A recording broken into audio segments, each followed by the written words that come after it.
Del anterior. Vayamos al capítulo 20 del libro de Hechos, el libro histórico del del Nuevo Testamento. Leamos con la bendición del Padre, del Hijo y del Espíritu Santo desde el verso 7 hasta el verso 12.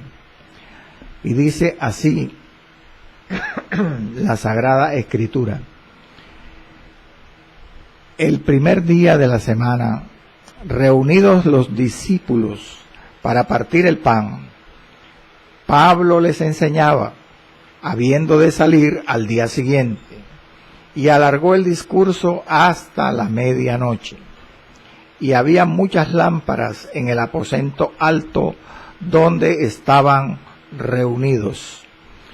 Y un joven llamado Eutico, que estaba sentado en la ventana, rendido de un sueño profundo, por cuanto Pablo disertaba largamente, vencido del sueño, cayó del tercer piso abajo y fue levantado muerto. Gloria a Jesús. Entonces descendió Pablo y se echó sobre él, y abrazándole le dijo, dijo, no os alarméis, pues está vivo. Después de haber subido y partido el pan y comido, habló largamente hasta el alba, y así salió. Y llevaron al joven vivo y fueron grandemente consolados. Oremos, amados. Amado Padre Celestial, Señor, en tus manos ubico el programa de enseñanza bíblica en este día. Señor, pido tu asistencia, tu ayuda en el nombre de Cristo, que tu Espíritu Santo que inspiró esta palabra sea vivificándola en los corazones y abriendo nuestro entendimiento para que ella sea como un bálsamo, como lo que es, como una medicina, como la palabra viva y eterna, poderosa del Señor. Que esto nos sirva, este estudio, para ser libres. Que tu palabra, en la medida que se va enseñando, te pido, Padre, en el nombre de Cristo, sea sanando al que está enfermo, sea rompiendo las trabas del diablo al que está cautivo, y edificando y fortaleciendo en la fe al que la recibe con corazón dispuesto, al libre como al siervo. En el nombre de Jesús, amén, amén y amén. Gloria al Señor, aleluya. Santo Jehová, santo el Señor. Gloria a Jesús.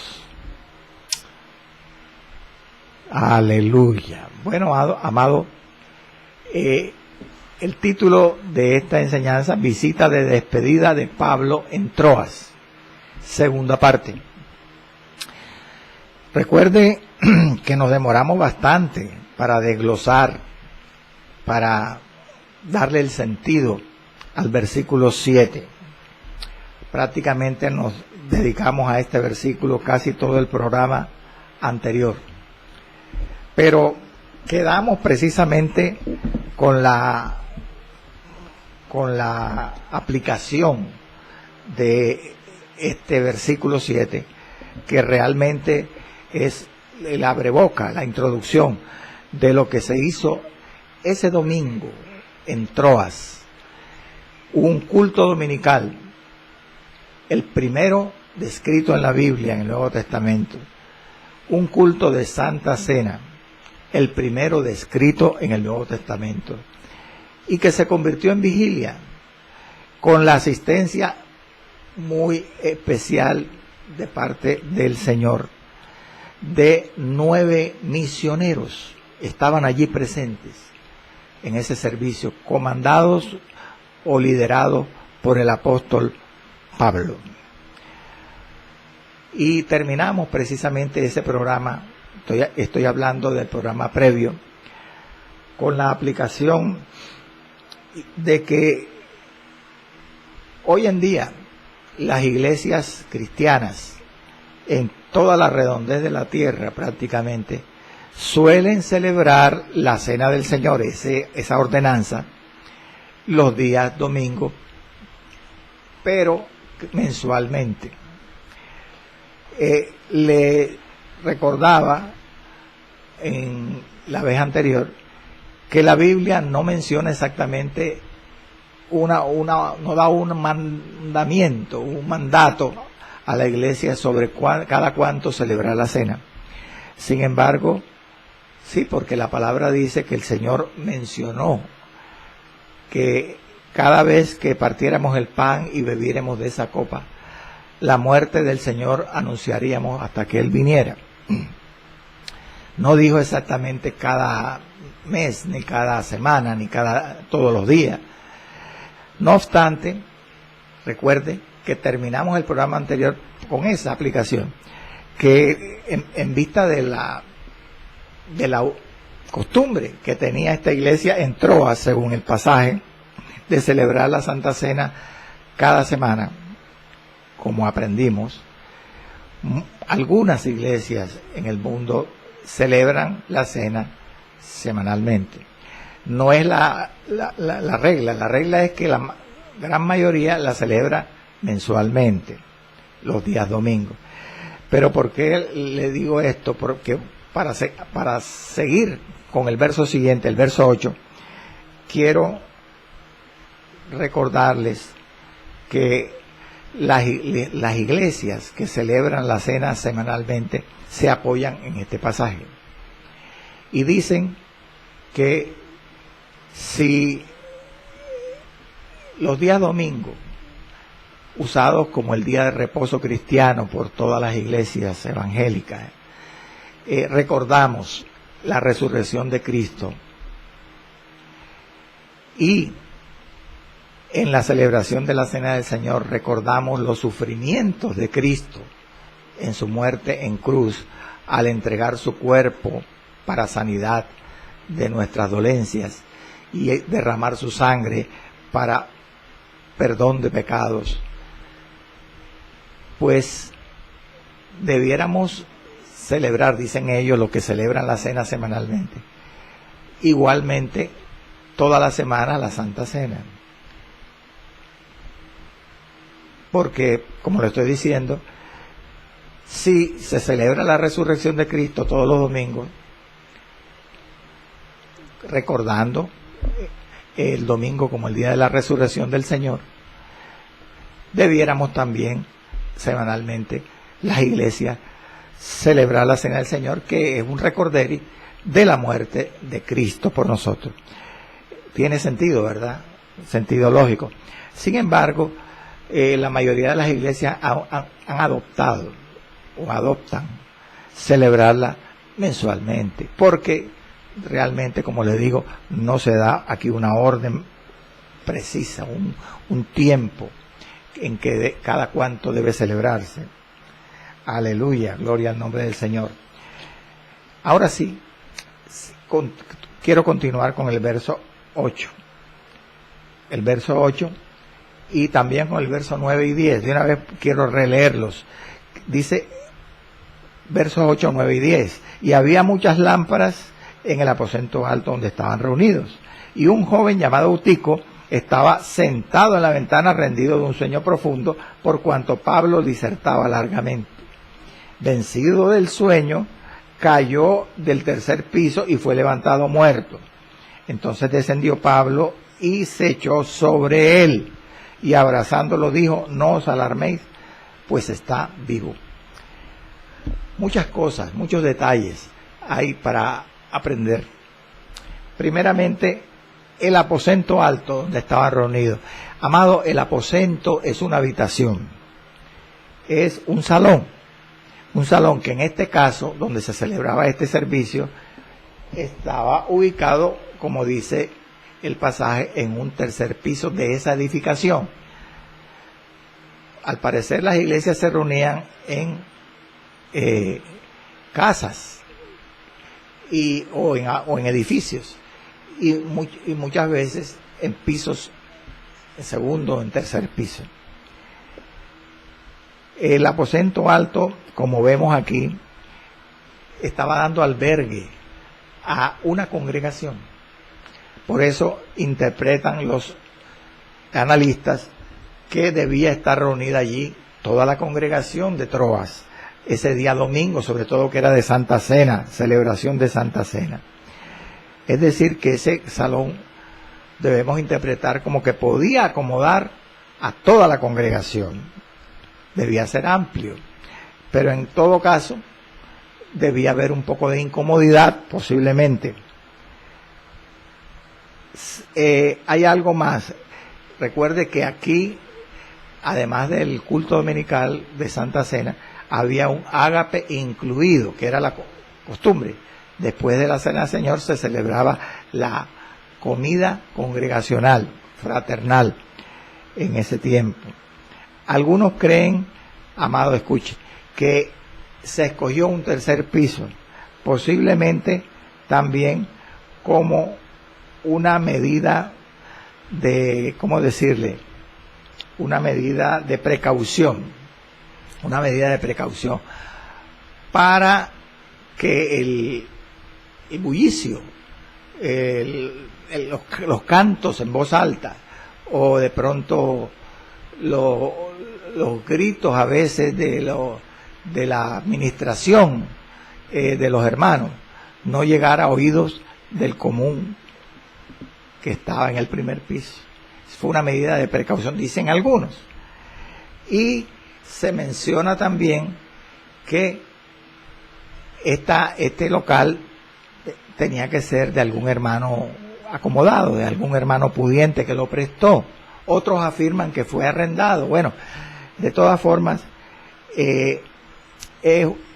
hablando de la interpretación en cuanto a que pudo ser una medida de precaución, esto nos enseña hoy a algunos líderes y pastores que están rodeados de gente a veces que molestan por el ruido, y sobre todo que la misma legislación ahora es exigente con los decibeles que se generan en los servicios en las iglesias. Pues es bueno, como algunas iglesias optan, poner la congregación en un segundo piso o en un tercer piso.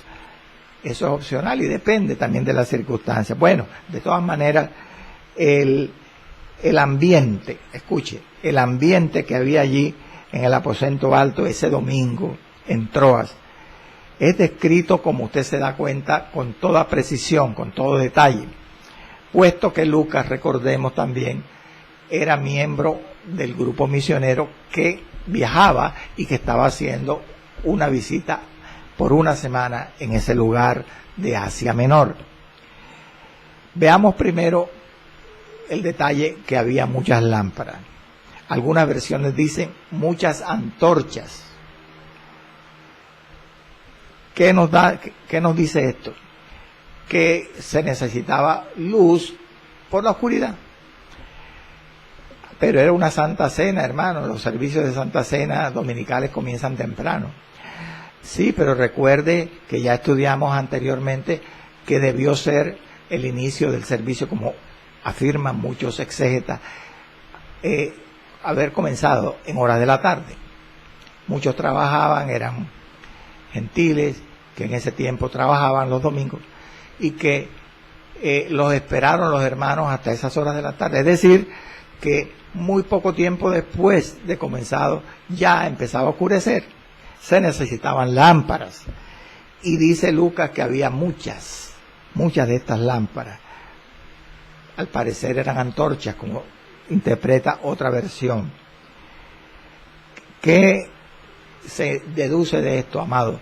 Que el ambiente, esas lámparas, como eran muchas, en un lugar que muy posiblemente estaba concurrido, bastante atestado de gente, pues se enrarecía, hacía pesado el ambiente, Pues obviamente por el humo que botan las lámparas, porque las lámparas queman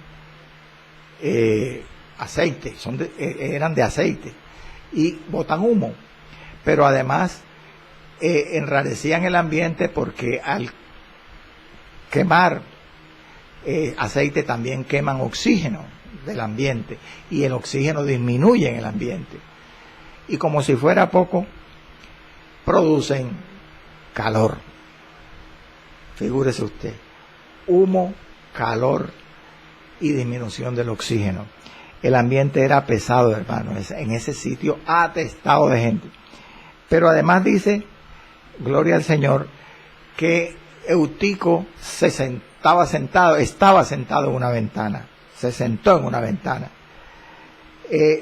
Las ventanas en ese tiempo eran un hueco en la pared y muchas veces no tenían vidrio, aunque según dice la historia, los egipcios, varios cientos de años antes de Cristo, habían inventado el vidrio por soplado.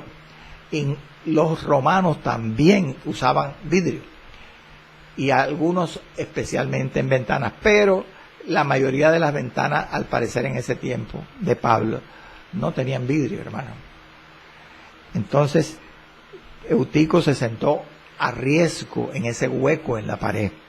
Pero ¿por qué se sentó? Algunos opinan que eso confirma que realmente había mucha gente y él buscaba un sitio donde estar cómodo. Y había calor porque buscaba la brisa que venía del mar.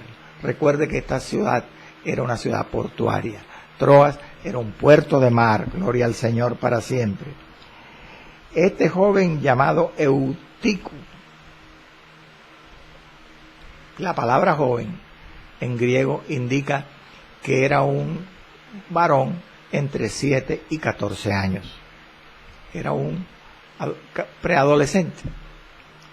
Ahora, esa pubertad del joven Eutico fue una condición que le afectó, porque tal vez fue un joven que trabajaba, estaba cansado, además lo enrarecido del ambiente, lo pesado por las condiciones que le he mencionado, y lo avanzado de la noche. Ya era medianoche prácticamente cuando él se cae de la ventana del tercer piso, y su mismo ¿cómo decirle? Periodo de desarrollo físico, la adolescencia, la preadolescencia. Los preadolescentes son muy activos, activan mucho durante el día, durante la tarde, se mueven.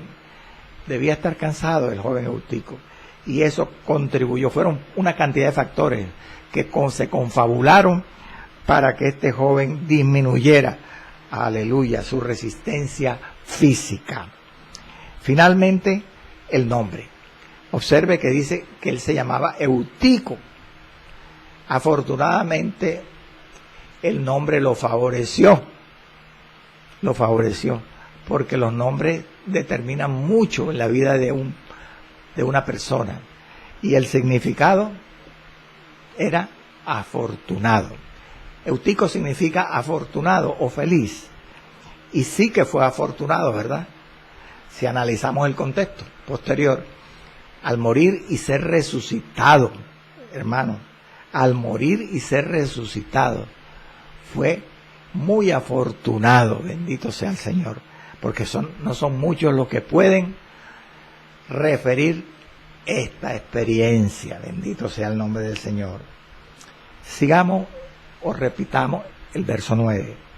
Y un joven llamado Eutico, que estaba sentado en la ventana, rendido de un sueño profundo, por cuanto Pablo disertaba largamente, vencido del sueño, cayó del tercer piso abajo y fue levantado muerto.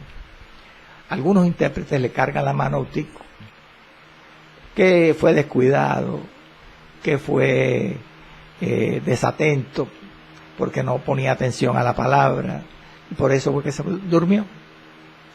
Y se cayó porque fue imprudente al subirse, a encaramarse en una ventana. Entre otras cosas se dice que era el antepecho, donde él tuvo que sentarse, el antepecho de la ventana, que es el pretil, la baranda. De todas formas, al estar cabeceándose por el sueño, se fue abajo. Seguramente era un hueco amplio, no quedaba ajustado.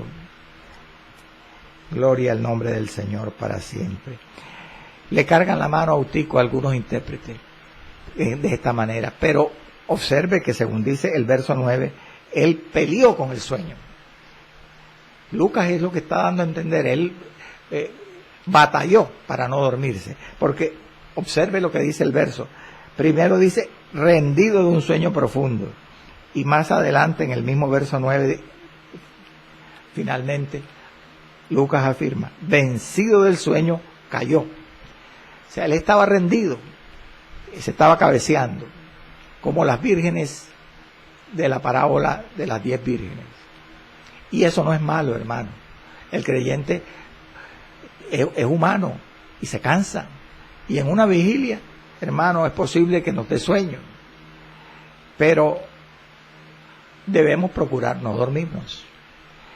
Todas las vírgenes se durmieron. Fíjese que en la parábola de las 10 vírgenes de Mateo capítulo 25, todas las 10 vírgenes se durmieron, las insensatas y las prudentes. Pero no todas le faltó el aceite. Lo malo está en no tener aceite en las vasijas. Ahora, el pasaje nos da a entender que Lucas muestra que ese gozo, hermano, que había allí, esa felicidad, se trocó en tristeza, se trocó en tragedia. La gente dice que Pablo salió corriendo abajo. No menciona los detalles del resto de gente, pero nos imaginamos que los 7 misioneros que acompañaban a Pablo y Lucas mismo tuvieron que bajar con Pablo hasta donde estaba el joven y rodearlo tal vez y hacer una cadena de oración. Posiblemente la iglesia respaldó esta oración y desde el 3er piso muchos se quedarían allá, otros bajaron o todos los bajaron. Bueno, Lucas no menciona esos detalles. Aleluya. Sin embargo, esta tragedia, esta tristeza llegó al máximo cuando supieron que el joven estaba muerto. Y fíjese, amado, que no fue un vaído, no fue un desvanecimiento, no fue un síncope. No fue que Eutico perdió el conocimiento, como algunos analistas mencionan en sus comentarios. Porque Lucas, el autor del libro, el médico amado, da el diagnóstico en este versículo, al final, cuando dice, y fue levantado muerto. Empezar a considerar la posibilidad de que él no estaba clínicamente muerto, como algunos hacen, ya es poner en entredicho las palabras mismas de la palabra. Lo que Lucas dice, las palabras mismas de la Biblia. Ahora bien, analicemos el punto de vista de los que opinan de que de pronto Eutico no se murió enseguida. Y posiblemente cuando Lucas dice que fue levantado muerto, él lo dijo en el sentido de que estaba prácticamente muerto o que todos creían que estaba muerto. No, Lucas dice fue levantado muerto, pero analicemos el punto de vista ese, los que consideran la posibilidad que no hubiera muerto. Eso dicen esos intérpretes, que es posible, o esa interpretación, porque después en el verso siguiente, en el verso 10, mire lo que dice Lucas en el verso 10, en el 9, dice,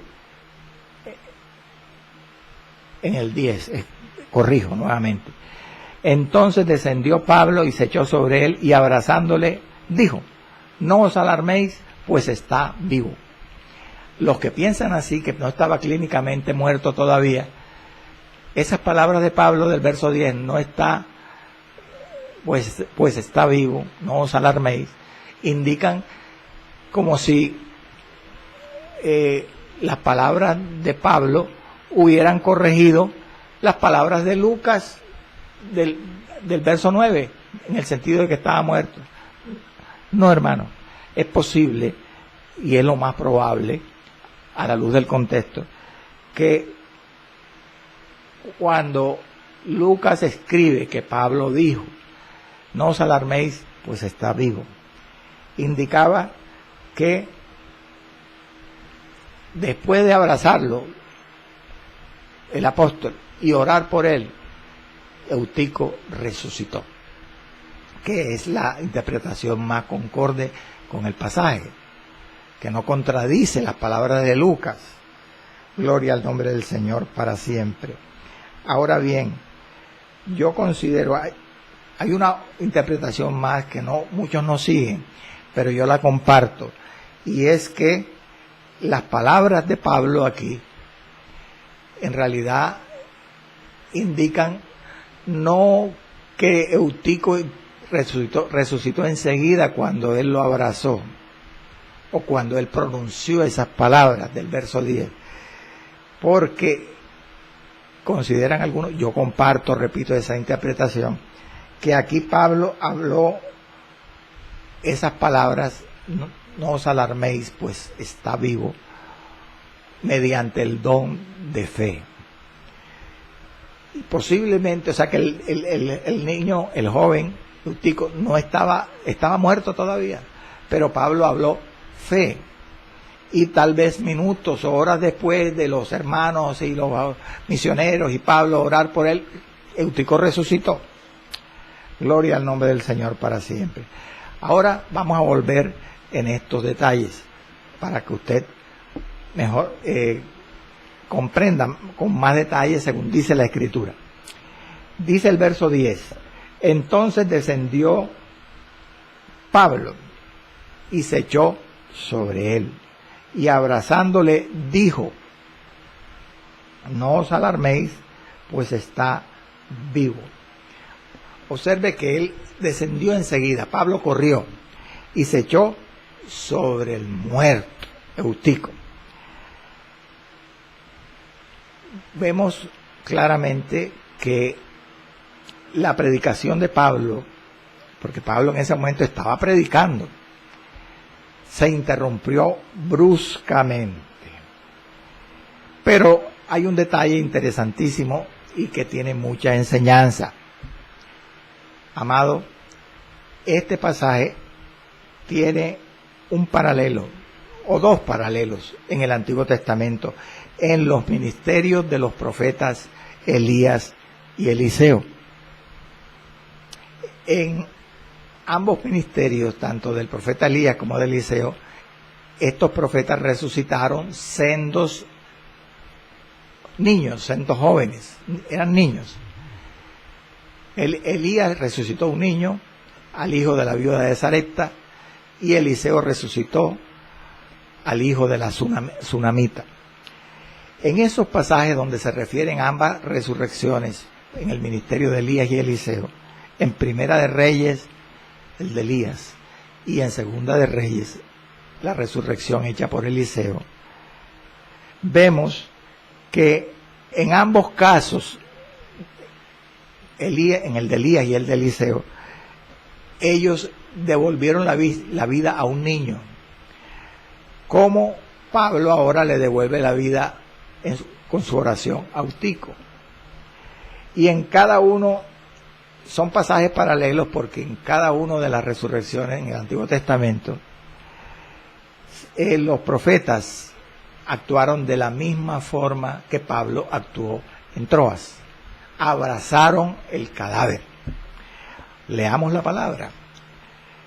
Primera de Reyes 17, versos 17, 21 y 22. Vamos primero con la resurrección del hijo de la viuda de Sarepta. Dice la palabra, después de estas cosas aconteció que cayó enfermo el hijo del ama de la casa, de la casa donde estaba hospedado Elías. Elías estaba en casa de la viuda de Sarepta. Ya le había multiplicado la harina y el aceite, después de haber comido primero él de la última porción que le quedaba a la viuda y a su hijo para morirse. Entonces Elías le multiplica el aceite de la vasija. Y la enfermedad en este pasaje dice el versículo, estoy leyendo el verso 17 del capítulo 17 de Primera de Reyes. Y la enfermedad, sigue diciendo el pasaje, repito desde el comienzo, después de estas cosas aconteció que cayó enfermo el hijo de la ama de la casa, del hijo de la viuda de Sarepta de Sidón. Y la enfermedad fue tan grave que no quedó en él aliento. Y se tendió Elías sobre el niño 3 veces, y clamó a Jehová y dijo, Jehová, Dios mío, te ruego que hagas volver el alma de este niño a él. Y Jehová oyó la voz de Elías, y el alma del niño volvió a él y revivió. ¿Vio el parecido? Pablo también se tendió sobre el niño, sobre el joven Eutico, y lo abrazó. Vayamos a Segunda de Reyes 4, 32 al 35. La resurrección del hijo de la Sunamita por Eliseo. Y venido Eliseo a la casa de la Sunamita, he aquí que el niño estaba muerto, tendido sobre su cama. Y entrando él, entonces cerró la puerta tras ambos. Eliseo cierra la puerta de abajo del primer piso. El niño estaba muerto en el segundo piso, pero la cerró tras ambos. O sea, dejó afuera a la Sunamita y a Giezi, su criado. Él se quedó solo dentro del cuarto, orando. Y oró a Jehová. Después, dice el pasaje, subió y se tendió sobre el niño que estaba en el piso alto. Entrando él, se tendió sobre el niño, poniendo su boca sobre la boca de él, sus manos sobre sus ojos, su boca sobre la boca de él, sus ojos sobre sus ojos, y sus manos sobre las manos suyas. Así se tendió sobre él, y el cuerpo del niño entró en calor. Volviéndose luego, o sea, saliendo del cuarto, empezó, dice el pasaje, a pasearse. Se paseó por la casa a una y otra parte. Después volvió a subir, tal vez orando, ¿verdad? Orando y confesando la palabra del Señor. Y después subió y se tendió sobre él nuevamente. Y el niño estornudó 7 veces y abrió sus ojos. Mire, hermano, la resurrección es un milagro muy poco común. Hay casos contados que han sucedido en diversos ministerios en la era cristiana. No son demasiados, pero en las Escrituras son pocos. Fuera de la resurrección de Jesús, hay 7 casos descritos en la Biblia de resurrecciones. 2 que fueron en el Antiguo Testamento, que ocurrieron en estos ministerios de Elías y de Eliseo, que son los 2 pasajes que leí. 3 resurrecciones más en el ministerio terrenal de Cristo. La resurrección del hijo de la viuda de Naín, la resurrección de la hija de Jairo y la resurrección, bendito sea el nombre del Señor, de Lázaro. Y hay 2 más, para completar 7, que están descritas en el ministerio apostólico del Nuevo Testamento. Uno resucitado por Pedro, que fue Dorcas o Tabita, y otro resucitado por Pablo, que es el que estamos estudiando, la resurrección de Eutico. Ahora bien, bendito sea el nombre de Jesús para siempre. ¿Por qué Pablo se echó sobre el cuerpo de Eutico? Esto es una pugna, hermano. No están de acuerdo los eruditos, los intérpretes. Algunos opinan que Pablo se echó sobre el cuerpo de Eutico para darle calor y para muy posiblemente darle respiración boca a boca. Respiración. Si bien es cierto, estos tres pasajes, tanto el de Eutico como la resurrección de los dos profetas, Elías y Eliseo, ellos abrazan el cadáver. En la resurrección del hijo de la tsunamita por Eliseo, sí está claro que Eliseo puso los ojos sobre los ojos del niño, la boca de él sobre la boca del niño, y las manos de él sobre las manos del niño. Algunos extienden estos detalles a la resurrección de el hijo de la viuda de Sarepta por Elías, y aún a la de Eutico. Dicen que así como hizo Eliseo, debió haber hecho Elías, debió haber hecho Pablo. Haber puesto la boca también sobre la boca, los ojos sobre los ojos de Eutico y las manos sobre las manos de Eutico. No lo dicen los pasajes de la resurrección de Eutico ni del hijo de la viuda de Sarepta, pero es posible. Entonces hay dos interpretaciones diferentes, hermano, para dar respuesta a esta pregunta: ¿por qué Pablo se echó sobre el cuerpo de Eutico? Unos que dicen que, como en la resurrección de Eliseo, también en la de Elías y en la de Pablo, quisieron dar los siervos del Señor calor al cadáver y respiración boca a boca. Otros dicen que no, que realmente el poder de Dios no necesita ayuda. Cuando Dios va a resucitar, no necesita que el creyente que ora por que alguien resucite vaya a dar respiración boca a boca, o necesita que el creyente que ora, el siervo de Dios, porque alguien resucite, tenga que dar calor al cadáver frío, porque Dios no necesita ayuda, hermano. Cuando Dios va a resucitar un muerto, lo resucita con su poder. Ahora, gloria al nombre de Jesús para siempre. Veamos que no solamente, hermano, esto es verdad lo que le estoy diciendo, que Dios no necesita ayuda, y realmente en los tres pasajes, tanto en el de Hechos 20 como el de Primera de Reyes como el de Segunda de Reyes, está claro que fue el poder de Dios quien resucitó en su momento a Eutico, a los dos niños en el Antiguo Testamento. Fue el poder de Dios. Pero hay algo más que le quiero decir, y es que los medios naturales, como la respiración artificial boca a boca, como la transmisión corporal de calor, no tienen casi ninguna eficiencia cuando un cuerpo está muerto. Muy raro.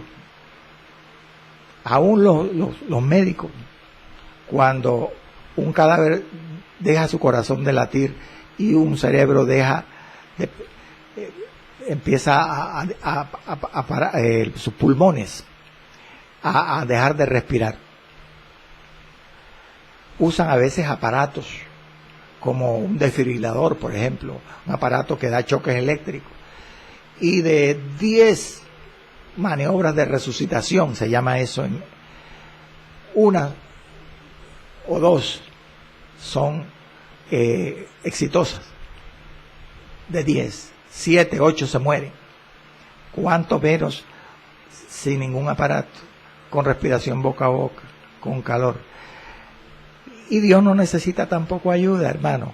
Si el poder de Dios está en el asunto, el Señor levanta al muerto, esté frío, tieso, o de 4 días de muerto, como estaba Lázaro, que ya tenía las sábanas envueltas, ya estaba envuelto, y olía fétido, bendito sea el Señor.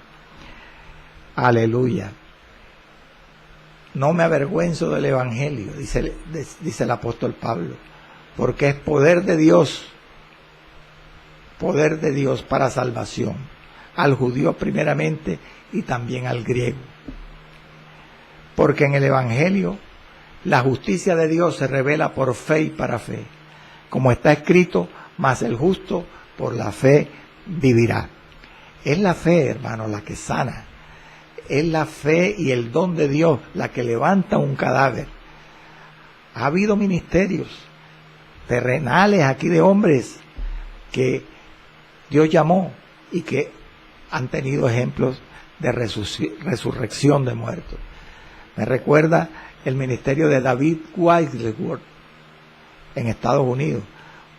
Hubo al menos 3 casos de resucitaciones en su ministerio, porque la palabra del Señor lo dice.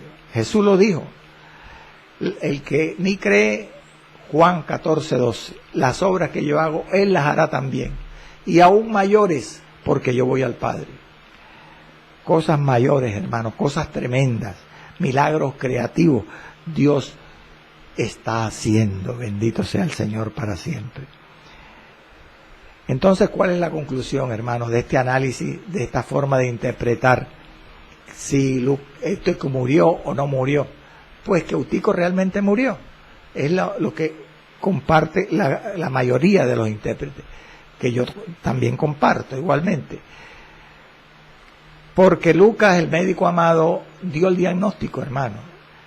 El joven fue levantado muerto, dice la palabra. Y si dice Lucas que fue levantado muerto, fue levantado muerto. Entonces, gloria al nombre del Señor. No os alarméis, pues está vivo. Algunos opinan eso, que cuando Pablo dice después esas palabras del verso 10,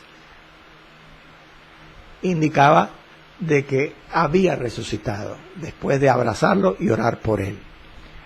Aunque hay una interpretación más, y es la que yo le dije hace unos minutos, que comparto también, que el joven, el apóstol Pablo habló fe. Pero ¿en qué se basa usted para decir eso? ¿En qué se basan los intérpretes para decir que Eutico estaba muerto realmente y que no resucitó cuando Pablo lo abrazó y dijo, está vivo? No os alarméis, pues está vivo. Pues yo me baso, y se basan los que así opinan, en la resurrección de la hija de Jairo en el ministerio de Cristo. Yo quiero leerle ese pasaje y examinemos los detalles. Dice Marcos capítulo 5, versículo 38 al 42. Que vino Jesús a casa del principal de la sinagoga y vio el alboroto y a los que lloraban y lamentaban mucho. Y entrando les dijo, ¿por qué alborotáis y lloráis? La niña no está muerta, sino duerme. Y se burlaban de él, mas él, Jesús, echando fuera a todos, tomó al padre y a la madre de la niña y a los que estaban con él, y entró donde estaba la niña, y tomando la mano de la niña, le dijo, Talita cumi, que traducido es, niña, a ti te digo, levántate. Gloria a Jesús, gloria al Señor. Y luego la niña se levantó y andaba, pues tenía 12 años, y se espantaron grandemente. Y Eutico tenía más o menos esa edad. Era un joven, preadolescente. Pero lo que llama la atención, por lo cual he leído ese pasaje del ministerio de Cristo, es el versículo 39, que le acabé de leer, cuando Jesús llega donde está la niña muerta, y dice, aún sabiendo que la niña estaba muerta, clínicamente muerta, su corazón no latía, sus pulmones no respiraban. ¿Por qué alborotáis, dijo el Señor, y lloráis? Reprendió a los incrédulos que estaban por vista. Jesús estaba por fe. El creyente no vive por la vida cristiana por vista, sino por fe, según lo que dice la palabra. Jesús dijo, yo soy la resurrección y la vida. El que cree en mí, aunque esté muerto, vivirá. ¿Por qué alborotáis y lloráis? Dijo el Señor. La niña no está muerta, sino duerme. Lo mismo que Jesús dijo cuando se quedó 2 días más, donde él estaba, según Juan capítulo 11, cuando le dijeron que Lázaro estaba enfermo. Él, por la palabra de ciencia, de conocimiento, dijo, nuestro amigo Lázaro duerme, mas vamos a él. La gente que estaba con Jesús pensaba que estaba durmiendo. Entonces dijo, no hay problema. Pero Jesús enseguida dijo en el pasaje de Juan 11, la niña está muerta, mas vamos para despertarle. Es decir, que a los ojos de la fe, un muerto es un durmiente, como si estuvieras en un sueño. Ese es el lenguaje de la fe y es el lenguaje bíblico para los creyentes que mueren en el Señor. No mueren, sino duermen. Aquí Jesús reprendió a los que estaban allí en la casa de la niña, de la hija de Jairo. ¿Por qué alborotáis y lloráis? La niña no está muerta, sino duerme. De esa misma manera, en el capítulo 20 de Hechos, cuando Pablo dice en el verso 10 al final, no os alarméis, pues Eutico está vivo. Yo pienso, hermano, como algunos piensan e interpretan, que aunque Eutico estaba muerto, estaba yerto, rígido, sin respirar y su corazón sin latir en ese momento, como Lucas lo había dicho en el verso 9, fue levantado muerto. Sin embargo, ahora el apóstol Pablo habla fe, como habló fe Abraham, porque lo dice Romanos 4:17. Mire Abraham, ¿qué dice la Biblia de Abraham? Que Dios puso por padre de muchas gentes a Abraham, y él creyó que Dios da vida a los muertos y llama las cosas que no son como si fueran. Abraham, ¿por qué llamó las cosas? ¿Cómo así? ¿Cómo llamó las cosas que no son como si fueran? Porque Abraham tenía 90 años, hermano, cuando Dios le prometió un hijo. ¿Qué hombre puede ser padre a esa edad? Y sobre todo su mujer, Sara, que ya le había pasado la costumbre de las mujeres. Así hizo Pablo. Interpretan algunos con Eutico. Eutico siguió muerto. Cuando Pablo lo abraza y le dice a los hermanos allí de Troas, no os alarméis, pues está vivo. Estaba muy posiblemente, creo yo, muerto, como algunos lo interpretan. Y tal vez minutos o horas después, por la intercesión de los hermanos y de Pablo, Eutico resucitó.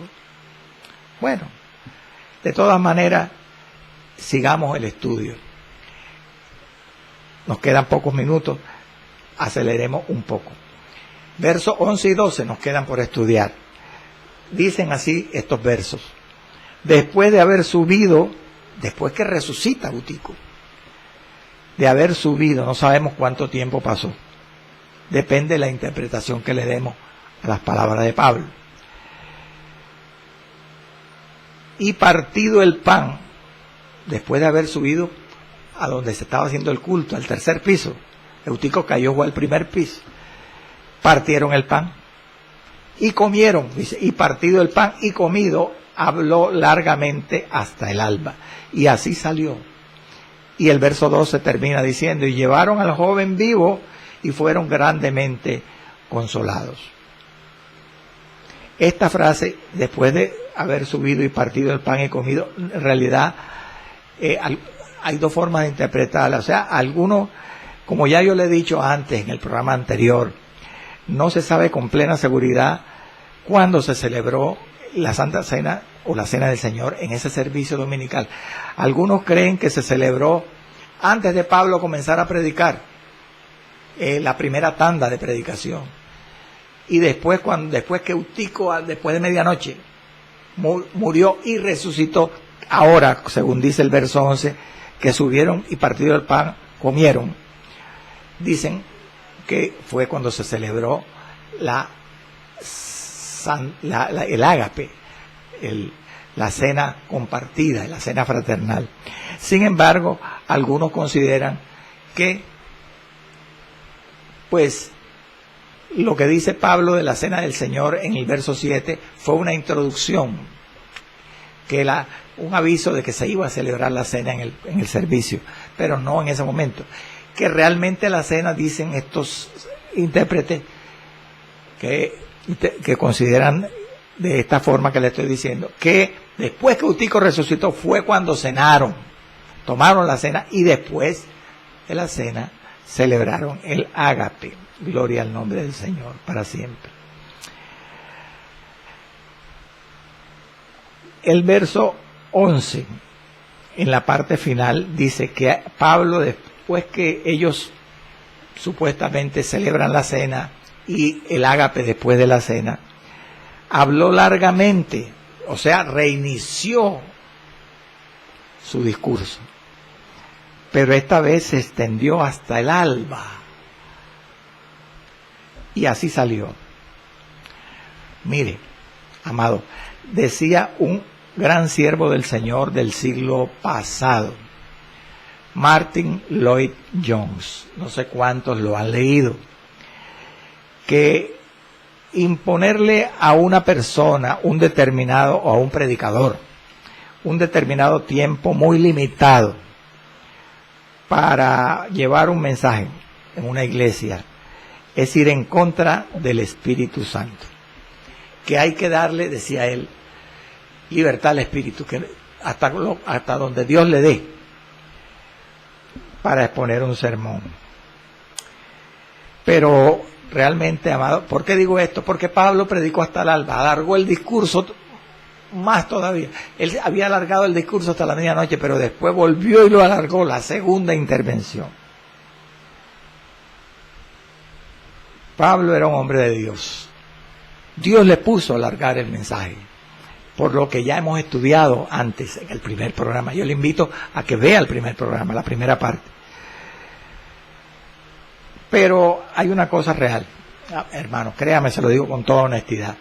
Hay muchos siervos del Señor que enseñan que cuando un predicador se pasa de la raya, predica muy largo, indica que no ha preparado o ha calculado bien el mensaje, y por lo tanto el corte y la extensión de ese mensaje no lo ha preparado, no sabe cuándo debe cortar el mensaje. Entonces, en esos casos, ellos se dejan al mucho hablar y al entusiasmo del momento, y que por eso se alargan muchos mensajes. Pero hay que reconocer algo, no hay que ser extremista, y es que en algunas ocasiones el alargar un mensaje o un sermón es bueno, dará algún fruto, como lo dio aquí, aunque se murió Eutico. ¿Por qué? Porque Eutico resucitó. Pero la regla, esa es la excepción. A veces alargar un mensaje da fruto, pero la regla es que el alargamiento de los mensajes es lo más común. Sirva es más bien para trastornar los programas de las actividades de la iglesia. Así que Dios es un Dios de orden, hermano. En algunos casos Dios respalda el alargamiento de un mensaje. Pero hay que aclarar algo antes de terminar. Y es que esta segunda tanda de predicación de Pablo, después que resucitó Eutico, al hablar hasta el alba, en realidad, como interpreta alguna versión que dice, conversó familiarmente hasta el alba, no dice, habló largamente, sino conversó. Es lo que se debe interpretar. ¿Por qué? Porque la palabra que aquí se emplea, la palabra griega es dialegomai, que se aplica para un discurso serio y formal. No, esa palabra, dialegomai, para un discurso, para una predicación, que es la que se aplica, no aquí, corrijo, en el verso 7 y 9. No es la palabra que aquí en el verso 11 se aplica para hablar largamente. Aquí la palabra es otra, homilesas, que significa un discurso informal o dialogado. Es decir, que más bien Pablo en esta segunda intervención, al hablar hasta el alba, conversó, compartió con los hermanos, tal vez con preguntas y respuestas, y por eso se alargó. Es la interpretación etimológica del griego. Y llevaron al joven vivo y fueron grandemente consolados. Si nosotros analizamos el verso 13, encontramos que todos se fueron para Asón, pero Pablo se quedó en Troas un tiempo más, posiblemente para ayudar a llevar al joven a su casa, como dice el verso 12, que llevaron al joven vivo y fueron grandemente consolados. Llevaron al joven vivo. Pablo ayudó a llevar, según el contexto, al joven vivo. Eso significa responsabilidad, hermano. El siervo de Dios, el líder, está compenetrado con sus ovejas. Él veía a este joven como su propia vida. Tal vez, quizás, Pablo quiso ver cómo seguía de la hinchazón, tal vez del pie, de la fractura que tuvo en el dedo, porque posiblemente hubo otras cosas que también por la caída él tuvo. La vida la recuperó, pero posiblemente quedó con alguna secuela allí. Pablo quería estar de cerca, observando la evolución del joven. Gloria al nombre del Señor. Amado Dios y Padre, que moras en gloria y en majestad, te doy gracias, Señor amado, porque esta palabra es fiel y digna de ser creída, atesorada en nuestros corazones y obedecida. Y es poderosa, Señor, aún para levantar a los muertos. Aleluya. Sana a los enfermos en esta mañana, Señor, que están allí a través de la red. A ese que pone la mano en el radio, que pone la mano en el celular, en el computador,